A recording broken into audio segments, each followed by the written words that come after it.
Hello guys, welcome back to my channel. Welcome back to Shay Explores Daily, and today we've got another video. I am continuing my series traveling along all of London's tube lines, and today I'm doing the Central line. I'm starting from here, the Queen Elizabeth Olympic Park in Stratford, and I'm doing the stops from here all the way down to Shepherd's Bush. If you like the video, don't forget to like, comment, share and subscribe. Let's go. So let's start with the Olympic Park. So this park here is famous for being the home of the London 2012 Olympics, and it's really cool. There's a lot going on here. So originally this park was actually originally a wasteland, but when London won the bid in 2005 to host the Olympics, this whole area was transformed and regenerated, with the main thing behind me, this stadium here, the Olympic Stadium. Now originally it was just built for athletics, but after the games the London Legacy decided that West Ham United should use this stadium for their football games. Originally they played the games at Upton Park, or the Bowling Ground as it was known, just down the road there, but now they come here and play here. It's about a 60 or 70,000 seater stadium, I believe, and it is quite impressive and very cool. This stadium also hosts other kinds of events as well, such as concerts, athletic events and many other kinds of events also. The stadium itself, I believe, officially finished in 2011, and is part of a huge regeneration for the whole Olympic Park. Here you can see a statue of Bobby Moore, Geoff Hurst and Martin Peters, who were part of England's 1966 World Cup winning squad, with Geoff Hurst scoring a hat-trick in the final, being the first player to actually do so. The statue also celebrates West Ham's victory in the 1965 European Cup Winners' Cup final, where they beat TSV 1860 Munich 2-0 with 2 goals from Seeley. Behind me is the London Aquatic Centre, and as you can tell by the name, it's self-explanatory. In this building was where all the water sport events happened during the 2012 games. So this includes things such as diving and swimming and so on and so forth. So this here was actually very impressive because of the structure of the bit on the top. Since the games have obviously ended, it is now used by members of the public to obviously use and swim and so on and so forth.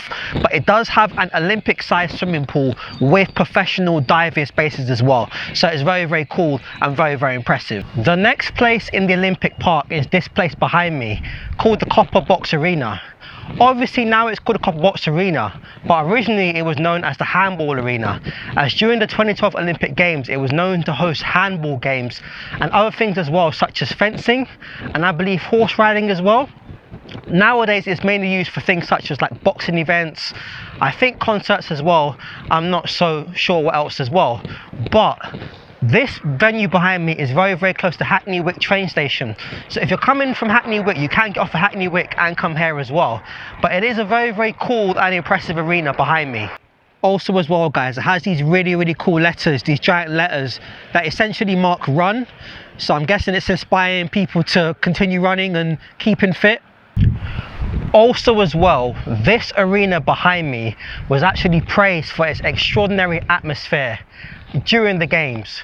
I think it's partially because of the structure, the way it's designed to keep the noise in and make everyone feel a bit more compact and sort of close to the action, which is really cool. Also in this area as well guys, I don't know if you can see it behind me, but it's the Westfield shopping complex. But the Westfield shopping centre is one of 2 Westfields that we're going to see today, and this is the more newer one, the larger one. Apparently it's the largest shopping centre in Europe, I think by number of shops, or either by retail space, I'm not too sure, but it's a massive space with lots of shops, restaurants, it's got a casino, a cinema, all kinds of things as well. So it is quite a cool complex. It's literally right next door to the Olympic Park and right outside the Stratford station as well. So I'm standing in front of the Bank of England, which is literally outside the bank station here in the heart of the financial district. So this building needs no introduction. It is the home of the Bank of England, who essentially advise the government on financial matters, on things like interest rates and so on. And also as well, they actually print money in here as well. There is a cool gold vault underneath the bank with I think millions of pounds worth of gold bars, but don't try and rob it basically, because it is highly secure. Cool fact as well, they actually do tours in here as well. The entrance is round the other side.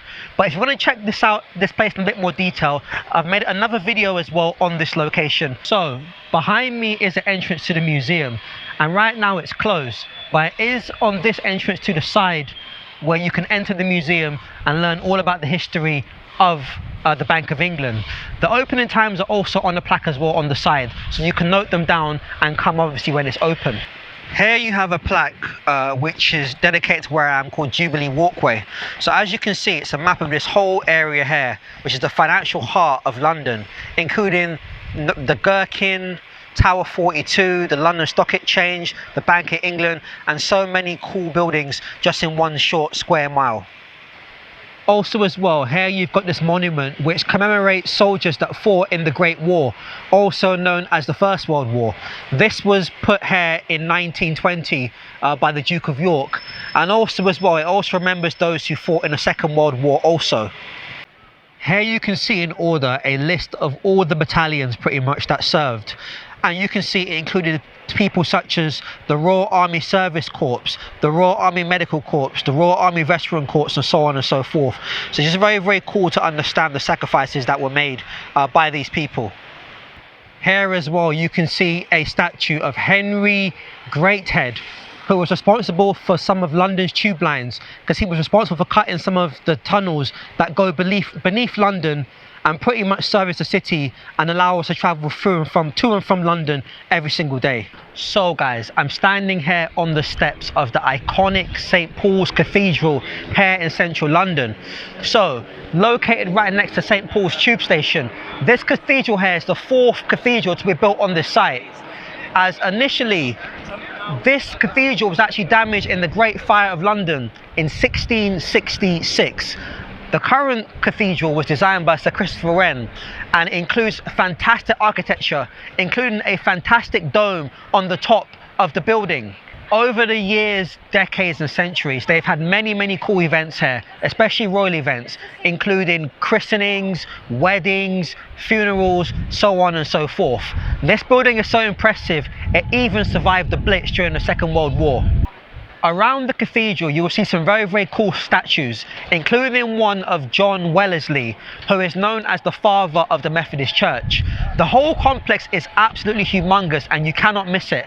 I believe it's free to enter and you can actually join some of the public services that go on here. Here you can find what is a replica of a statue of Queen Anne, which was put here in 1886. Alongside St. Paul's Cathedral, you've got an area called Pater Noster Square, which is like a big area, open area of retail units, coffee shops and so on. And the most famous part of it being this monument, which I believe is meant to be like the modern day version of the monument down by Bank. So guys, behind me is a under construction being refurbished marble arch in London. So this arch was originally built in the 1800s as the entrance to Buckingham Palace. Construction started in 1827 and it was completed, I believe, in 1833. The arch was moved to its current location here in 1851 to accommodate the expansion of Buckingham Palace. The arch was designed by John Nash, which was influenced in a neoclassical theme, which was popular during the Regency era. The arch was actually influenced by the Ark of Constantine in Rome as well. So behind me is the other Westfield shopping centre, the one in White City. This one pretty much very similar to the one in Stratford, except the area around it isn't as aesthetically pleasing. It's more very residential, but there is a variety of shops in there. And surprisingly as well, unlike the one in Stratford, they've got like a big car sale area in the middle. It's really, really cool. Pretty much the same kinds of stores and so on, etc. And the area around it is just like a bus station and so on and so forth. But this is basically West London's version of East London, Stratford. Even though this one was open first, I believe it came in 2008, I believe. So very, very, very cool. The shopping centre behind me has about 500 retail stores in there, with a mixture of your standard like Zara, Primark, etc., all the way up to your designer brands like Gucci, Louis Vuitton, and so on and so forth. So it attracts a good demographic of the public. That is it guys for today's video. If you enjoyed the video, don't forget to like, comment, share and subscribe. I've got many more cool videos coming for you. Let me know what should I do next. In the meantime, I'll see you on the next video.